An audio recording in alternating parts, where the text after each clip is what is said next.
जम्मू काश्मीरमधील पहलगाममध्ये कट्टरवाद्यांनी पर्यटकांवर हल्ला केल्यानंतर भारत आणि पाकिस्तानमधील तणाव शिगेला पोहोचला आहे.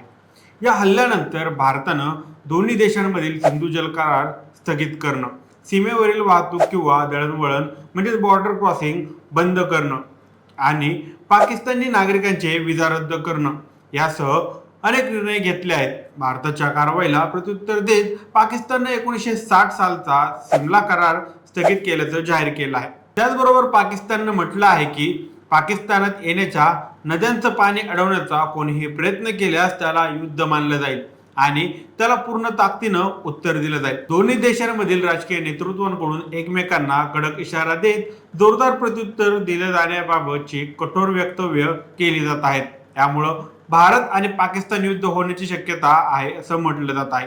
पण हे दोन्ही देशांची ताकद किती आहे, दोन्ही देशांकडे सैन्य आणि लष्करी साठा किती आहे, संपूर्ण माहिती घेऊया आजच्या या व्हिडिओमधून. नमस्कार, मी सनी आणि तुम्ही पाहताय दैनिक राज्य लोकतंत्र. दक्षिण आशियातील राजकारणावर लक्ष ठेवणारे जाणकार भारताकडून मर्यादित लष्करी कारवाई केली जाण्याची शक्यता नाकारता येत नाही.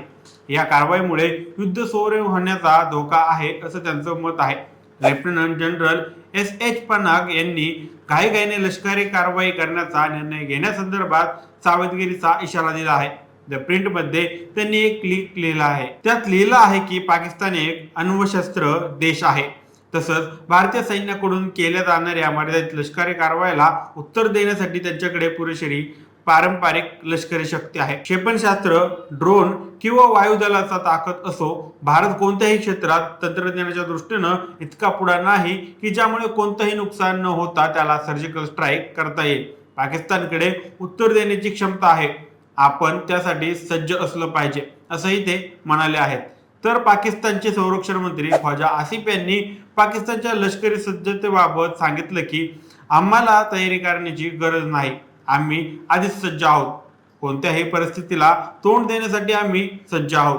शनिवारी म्हणजे 26 एप्रिल रोजी पाकिस्तानचे पंतप्रधान शहनावाज शरीफ यांनी देखील म्हणले की जर कोणत्याही प्रकारचं पाऊल उचललं गेलं तर 2019 प्रमाणेच त्याला उत्तर दिलं जाईल. पुलवामामधील कट्टरवादी हल्ल्यानंतर भारतानं बालाकोटमध्ये हवाई हल्ला केला होता. यानंतर दोन्ही देशांमध्ये वायुदलात चकमक उडाली होती. या घटनेकडे शहनावाज शरीफ यांनी लक्ष वेधलं आहे. ग्लोबल फायर पॉवरनुसार 2025च्या सैन्य स्ट्रेट रँकिंगमध्ये भारत आणि पाकिस्तानमध्ये 8 रँकचा फरक आहे. 2025 मध्ये जागतिक स्तरावरील सैन्याची शक्ती संदर्भात 145 देशांमध्ये भारत 4थ्या क्रमांकावर आहे तर पाकिस्तान 12व्या स्थानावर आहे. भारतीय सैन्याकडे जवळपास 22 लाख जवान, 4201 टँक किंवा रणगाडे, जवळपास 1.5 लाख चिलखती वाहनं, 100 सेल्फ प्रोपेल्ड आर्टिलरी स्वयंचलित तोफखाना आणि 3975 ओढून न्यायची आर्टिलरी तोफ आहेत. याशिवाय 264 मल्टी बॅरल रॉकेट आर्टिलरी आहेत. भारतीय वायुदलाकडे 3,10,000 वायुसैनिक आणि एकूण 2,229 विमान आहेत. त्यातील 513 लढाऊ विमानं आणि 270 वाहतुकीची विमानं आहेत. याशिवाय 315 ट्रेनर विमानं आणि 6 टँकर पिस्टलची इंधन पुरवणारी विमानं आहेत. भारतीय सैन्याच्या तिन्ही दलांकडे एकूण 899 हेलिकॉप्टर्स आहेत. त्यातील 80 लढाऊ हेलिकॉप्टर आहेत. भारतीय नौदलाकडे 1.42 लाख नौसैनिक आहेत. एकूण 293 विविध युद्धनौका आहेत, ज्यात 2 विमानांहून जहाज, 13 डिस्ट्रॉयर, 14 फ्रिगेट्स, 18 पाणबुड्या आणि 18 कॉर्वेट्स युद्धनौका आहेत. दळणवळण वाहतुकीचा विचार करता भारतीय सैन्याकडे 311 विमानतळ, 56 बंदरं, 63 लाख किलोमीटर लांबीचे रस्ते आणि 65,000 किलोमीटर लांबीचा रेल्वे मार्ग आहे. आता पाहूया पाकिस्तानी लष्कराची शक्ती किती आहे. ग्लोबल फायर पॉवरनुसार पाकिस्तानच्या सैन्याकडे जवळपास 13.11 लाख जवान आहेत तर 1.24 लाख नौसैनिक आणि 78,000 वायुसैनिक आहेत. पाकिस्तानकडे एकूण 1,399 विमानं आहेत. त्यातील 328 लढाऊ विमानं, 90 अटॅक टाईप, 64 ट्रान्सपोर्ट विमानं, 566 ट्रेनर विमानं, 4 टँकर फ्लीट आणि 373 हेलिकॉप्टर आहेत.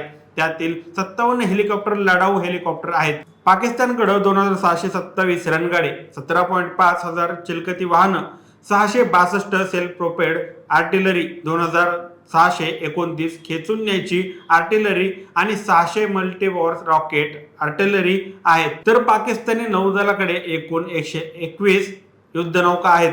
त्यातील 9 फ्रिगेट्स, 9 कॉर्वेट्स, 8 पाणबुड्या आणि 69 पेट्रोल व्हेसल्स किंवा जहाज आहेत. दळणवळण वाहतुकीच्या दृष्टिकोनातून पाकिस्तानकडे फक्त 3 बंदर, 116 विमानतळ आणि 60 मर्चंट मरीन प्लॉट आहेत. त्याशिवाय त्यांच्याकडे 2,64,000 किलोमीटर लांबीचे रस्ते आणि 11,900 किलोमीटर लांबीचा रेल्वे मार्ग आहे. स्टॉकहोम इंटरनॅशनल पीस रिसर्च इन्स्टिट्यूटच्या या स्वीडनमधील थिंक टँकच्या 2024च्या अहवालानुसार भारताकडे 172 अण्वस्त्र आहेत, तर पाकिस्तानकडे 170 अण्वस्त्र आहेत. अर्थात दोन्ही देशांकडे नेमकी किती अण्वस्त्र तैनात आहेत हे स्पष्ट नाही. या संस्थेचं म्हणणं आहे की भारताशी लढण्यासाठी पाकिस्ताननं अण्वस्त्रांची निर्मिती करतो आहे, तर भारतानं लांब पल्ल्याच्या शस्त्राच्या तैनातीवर लक्ष केंद्रित केलं आहे. लांब पल्ल्याची शस्त्र म्हणजे ज्याद्वारे चीनवर देखील हल्ला केला जाऊ शकतो. अशा प्रकारे दोन्ही देशांच्या लष्कराची ताकद आहे. थोडक्यात काय, तर भारत केव्हाही पाकिस्तानला जळ जाऊ शकतं. तुम्हाला ही माहिती कशी वाटली आम्हाला कमेंट करून नक्की कळवा आणि जर राज्य लोकतंत्र चॅनलवर नवीन असाल तर चॅनलला नक्की सबस्क्राईब करा. धन्यवाद.